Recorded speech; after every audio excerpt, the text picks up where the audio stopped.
Okay, നമ്മൾ അടുത്തതായിട്ട് പഠിക്കാൻ വേണ്ടി പോകുന്നത് സന്ധികളെ കുറിച്ചിട്ടാണ്. അപ്പോൾ സന്ധികളെ കുറിച്ച് പറയുമ്പോഴത്തേക്കും രണ്ടോ അതിലധികമോ അസ്ഥികൾ ചേരുന്ന ഭാഗമാണ് സന്ധി. അതിലധികമോ അസ്ഥികൾ ചേരുന്ന ഭാഗമാണ് സന്ധി എന്ന് പറയുന്നത്.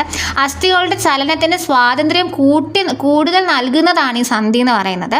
സന്ധികളെക്കുറിച്ചുള്ള പഠനം ആർത്രോളജിയാണ്. സന്ധികളെ പൊതിഞ്ഞ് സംരക്ഷിക്കുന്ന ഭാഗം ക്യാപ്സ്യൂളാണ്. ആണ്. അസ്ഥികൾ തമ്മിൽ ബന്ധിപ്പിക്കുന്ന ഭാഗം സ്നായുക്കൾ അല്ലെങ്കിൽ ലിഗമെന്റ്സ് ആണ്. ലിഗമെന്റ്സിന്റെ മലയാളമാണ് സ്നായുക്കൾ എന്ന് പറയുന്നത്.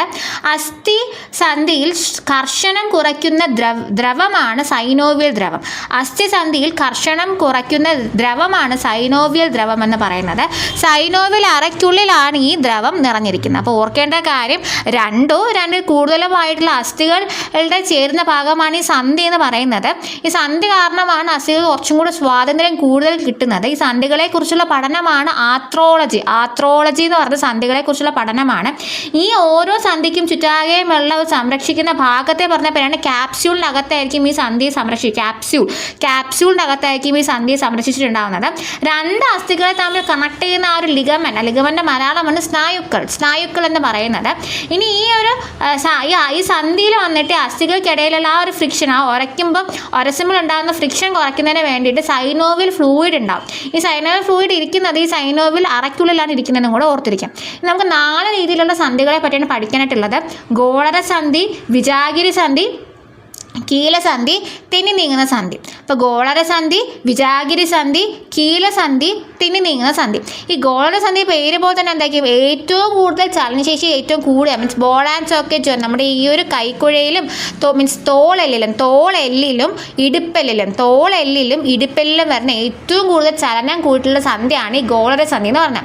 ഇനി വിജാഗിരി നമുക്കറിയാം, കതവിൻ്റെ ഇടയിൽ വയ്ക്കുന്ന വിജാഗിരി, അത് ഒരു ദിശയിലോട്ട് മാത്രമേ പോകത്തുള്ളൂ, വിജാഗിരി അനങ്ങത്തുള്ളൂ. അപ്പോൾ അതേപോലെ ഒരു ദിശയിൽ മാത്രം ചലിപ്പിക്കാൻ കഴിയുന്ന സന്ധിയാണ് ഈ വിജാഗിരി സന്ധി എന്ന് പറയുന്നത്. ഈ കൈമുട്ട്, കാൽമുട്ട് ഇതൊക്കെ ഒരു ദിശയിലല്ലേ പോകത്തുള്ളൂ, അതാണ് വിജാഗിരി. ഇനി കീലസന്ധി ഉണ്ട്. കീലസന്ധി എന്ന് പറയുമ്പോഴത്തേക്കും നമ്മുടെ അച്ചുതണ്ടിന് ചുറ്റും കറങ്ങുന്ന ഇങ്ങനെ മൊത്തം കറങ്ങുന്ന സാധനമാണ് കീലസന്ധി. ഈ കീലസന്ധി എന്താണ്, ഈ നട്ടലിന് ചുറ്റാക്കിയമാണ് ഈ തലയോട്ട് കറങ്ങുന്നത്. അപ്പോൾ എന്താണ്, ഒരു അച്ചുതണ്ട് വരുമ്പോൾ അതിൽ കറങ്ങുന്ന പോലെ നട്ടലിന് മുകളിൽ ഈ തലയോട്ട് ഇരുന്ന് തിരിയുന്നത്, അതാണ് ഈ കീലസന്ധി. അപ്പം ഏറ്റവും കൂടുതൽ ചലനശേഷി കൂടുതലുള്ളത് എന്താണ്, ഗോളരസന്ധിയാണ്. പിന്നെ ഒരു ദിശയിലേക്ക് മാത്രം പോകുന്നത് വിജാഗിരി സന്ധിയാണ്. അച്ചുതണ്ടിന് ചുറ്റും കിടന്ന് കറങ്ങുന്നതാണ് കീലസന്ധി എന്ന് പറയുന്നത്. ഇനി എന്ന് പറയുന്നത് ഒരു അസ്ഥിയുടെ മുകളിൽ വേറൊരു അസ്ഥി വന്നിട്ട് തെന്നി മാറുന്നതാണ് പേരുമ്പോൾ തന്നെ തെന്നി നീങ്ങുന്ന സന്ധി.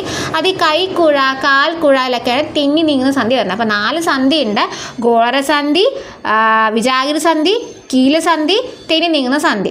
ഗോളരസന്ധി എന്താണ്, ഏറ്റവും കൂടുതൽ ചലനം വരുന്നതാണ് ഈ ഗോളരസന്ധി. അതാണ് ഈ നമ്മുടെ ഈ തോളെല്ലിലും ഇടുപ്പെല്ലിലും വരുന്നതായിരിക്കും അതെന്ന് പറയുന്നത്. വിജാഗിരി സന്ധി ഒരു ദിശയിൽ മാത്രം പോകുന്നതായിരിക്കും, അതാണ് കൈമുട്ടും കാൽമുട്ടും വരുന്നുണ്ടാകുന്നത്. ഒരു അച്ചുതണ്ടിന് ചുറ്റും കറങ്ങുന്നതാണ് കീലസന്ധി എന്ന് പറയുന്നത്. നട്ടലിൻ്റെ മുകളിൽ തലയോട്ട് തിരിയുന്ന പോലെയാണ്. തെന്നി നീങ്ങുന്ന സന്ധി എന്ന് പറഞ്ഞാൽ കൈക്കുഴയും കാൽക്കുഴയായിരിക്കും, പേര് പോലെ തെന്നി നീങ്ങുന്നതായിരിക്കും. ഇനി ഒരു അവസാനത്തെ എക്സ്ട്രാ പോയിന്റ് എന്ന് പറയുമ്പോൾ ഈ സന്ധിയിൽ വന്നിട്ട് യൂറിക് ആസിഡ് അടിയുന്നുണ്ടാവും.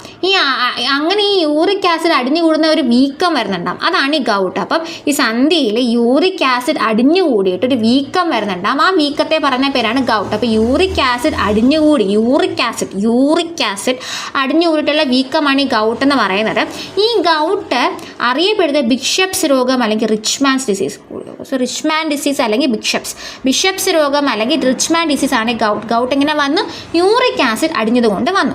അത് കഴിഞ്ഞ് ഈ സന്ധികളിലെ അണുബാധ, പരിക്കുകൾ, പ്രായാധിക്യം എന്നിവ കാരണം ഈ തരുണാസന്ധിയിൽ വലയത്തിനുണ്ടാകുന്ന തകരാറാണ് സന്ധിവാദം എന്നറിയപ്പെടുന്നത്. ഇനി സന്ധികളിലെ അസ്ഥികൾക്ക് സ്ഥാനമാറ്റം കൊണ്ടുണ്ടാകുന്ന അവസ്ഥയാണ് അസ്ഥിസ്ഥാനഭ്രംശം.